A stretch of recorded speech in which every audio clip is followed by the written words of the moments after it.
Let other people lead small lives, but not you. Let everybody else cry over small hurts, but not you. Let everybody else argue over non-essentials, but not you. Deal in things that matter. Make sure what you do is the product of your own conclusion. Don't just learn how to earn, learn how to live.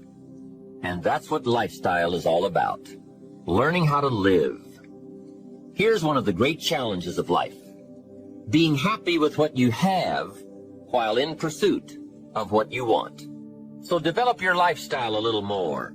Your style of seeing, giving, sharing, enjoying. It's not the amount that counts, but the experience of choosing to live with style. I remember saying to Mr. Schoaf one time, if I had more money, I would be happy. And he gave me some of the better words of wisdom when he said to me, Mr. Rohn, the key to happiness is not more. Happiness is an art to be studied and practiced. He said, more money will only make you more of what you already are. More will only more quickly send you on to your destination. He said, if you're inclined to be unhappy, if you get a lot of money, you will be miserable. More money will only make you more. More money will only amplify. If you're inclined to be mean and you get a lot of money, you will be a terror. If you're inclined to drink a little too much, when you get a lot of money, you can now become a drunk. So style is not more. Style is an art, a genius, a design. Lifestyle is reserved for those who are willing to study and practice the higher arts of life. Lifestyle is culture, music, dance, art, sculpture, literature, plays, concerts. Lifestyle is a taste of the fine, the better, the best.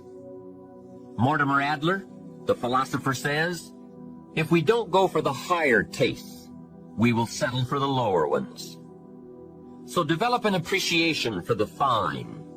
That is a worthy purpose. Developing an appetite for the unique things in life. Study the art and reach for the best. To have the best in the time we have available to us, that is the quest. Remember, it's not the amount, it's the imagination. Be somebody. That's a good challenge. Be somebody. Be somebody wise. Be somebody strong. Strength is attractive. Be somebody kind. Now consider this. Some people have plenty of beautiful things filling their days, but they get little happiness from them. Some people have money, but they have trouble finding joy in their lives. Imagine a father wads up a $5 bill and throws it at his son, saying, here, if you need the darn stuff that bad, take it. Same money, poor style. And remember, it's not the amount that counts. It's the style that counts. Mr. Schoaf taught me lifestyle in those early days, starting with small amounts. He said, imagine that you're getting your shoes shined, and the shoe shine boy has done a fabulous job. You have one of the world's all-time great shines. So you pay him for the shine. Now you consider from the change in your hand what kind of tip to give him. And the question pops into your mind, shall I give him 1 quarter or 2 quarters for my neat shine? Mr. Schoaf said, if 2 amounts for a tip ever come to your mind, always go for the higher amount. He said, become a 2-quarter person. I said, what difference would that make? 1 quarter or 2 quarters? He said, all the difference in the world. If you said, well, I'll just give him 1 quarter, that will affect you for the rest of the day. You will start feeling bad. Sure enough, in the middle of the day, you will look down at your great shoe shine and say, I've got to be cheap. 1 lousy quarter. That will affect you. However, if you go for 2 quarters, Schoaf said you can't believe the feeling you can buy for another quarter. That's lifestyle. Becoming a 2-quarter person and learning to get joy from the greater person you are becoming. Just two modest examples of how easy it is to put style in your life.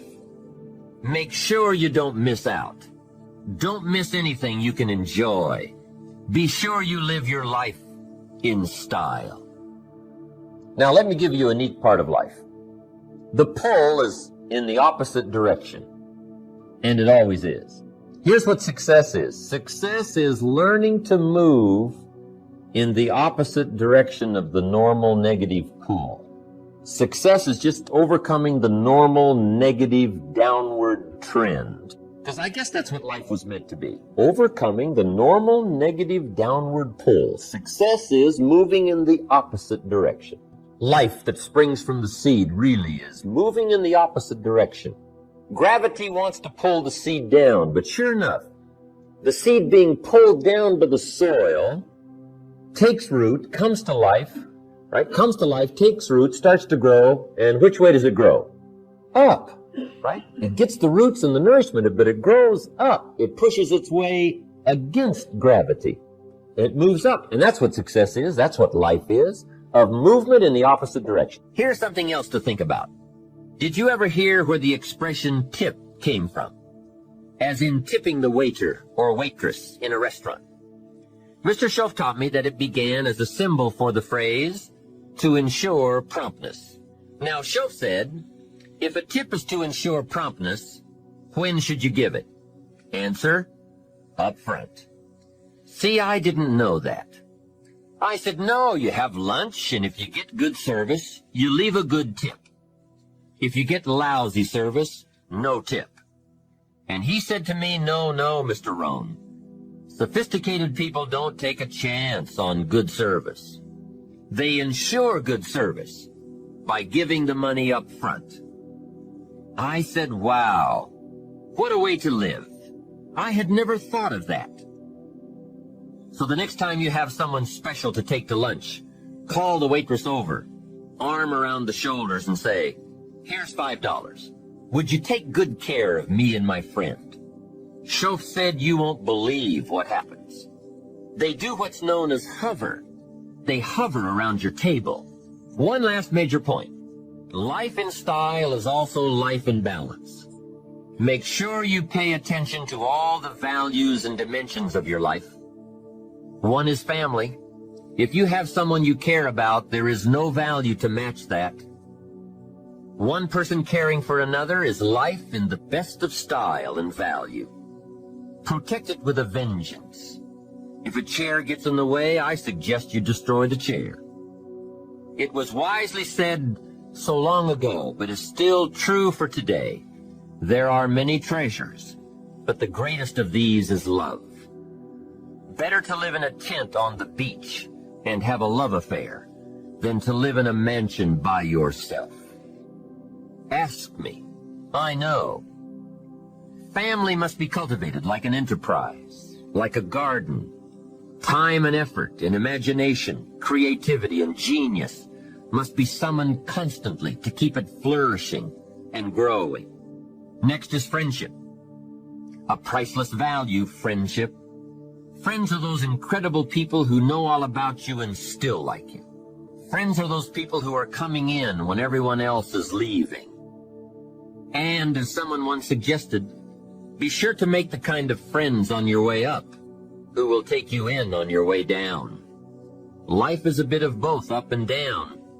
But with true friends, friends who care regardless of your circumstances, the ups are more automatic and the downs less devastating. I do have one very special friend, though. If I was stuck in a Mexican jail and accused unduly, I would call this friend. Guess why I'd call this friend? He would come and get me. Now that is a friend. Someone who would come and get you. Guess how much you would spend to get me? Right, as much as it would take. Guess how long he would try to get me out? You're right, as long as it would take. That is a friend, someone who would come and get you. Now, I also have some casual friends who would probably say, call me when you get back. I guess we all have some of those friends. But friendship is so vitally important to those in search of the good life. Make sure your friendships get the attention and the effort they deserve. Properly nourished, they will give back to you that priceless treasure of both pleasure and satisfaction called the good life. And remember, the good life is not an amount. The good life is an attitude, an act, an idea, a discovery, a search. The good life comes from lifestyle that is fully developed, regardless of your bank account, so that it provides you with a constant sense of joy in living and fuels the fires of commitment to all of the disciplines and fundamentals that make life worthwhile.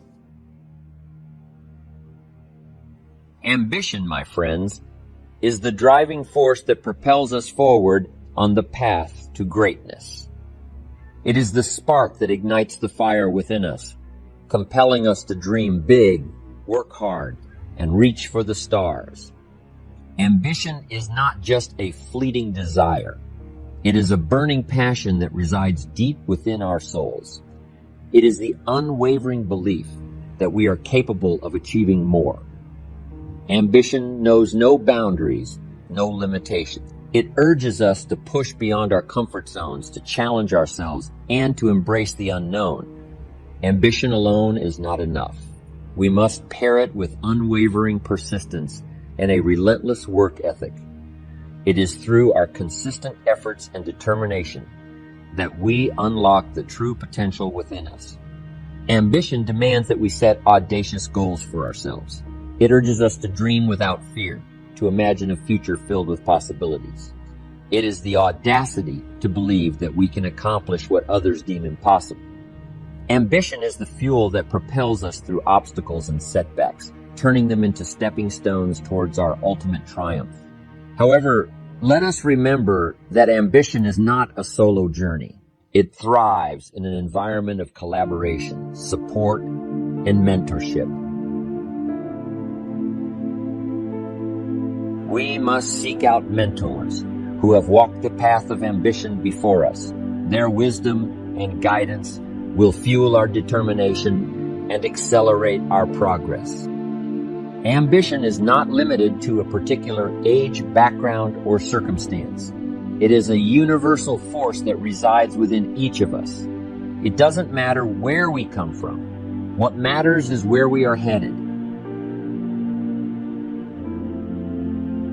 We have the power to shape our destinies, to create a life filled with purpose, abundance, and fulfillment. Here's the next one. Philosophy that helped change my life. It's not what happens that determines your life future. It's not what happens that determines your life future. It's what you do about what happens.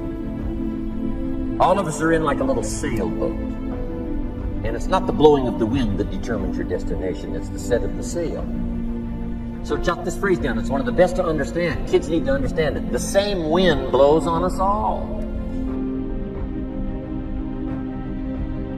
The same wind blows on us all. The wind of disaster, the wind of opportunity, the wind of change.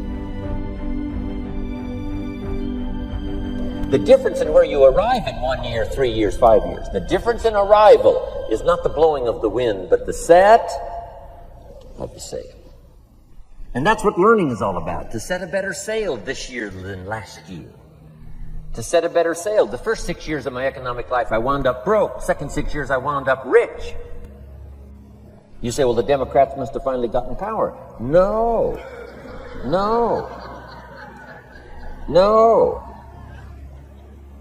It was not a political change. Here's what changed the second 6 years of my economic life. It was my philosophy that changed. The set of the sail of better thinking, correcting the errors of the past and picking up new disciplines for the future. That's all I had to do at the end of the first 6. Correct the errors of the past and then pick up some new disciplines for the future. And my total life changed. The second 6 years was totally different than the first 6 of my working life. And guess who can do that? Anybody. Now, you can keep on the same path for the next couple of years as you have the past 2.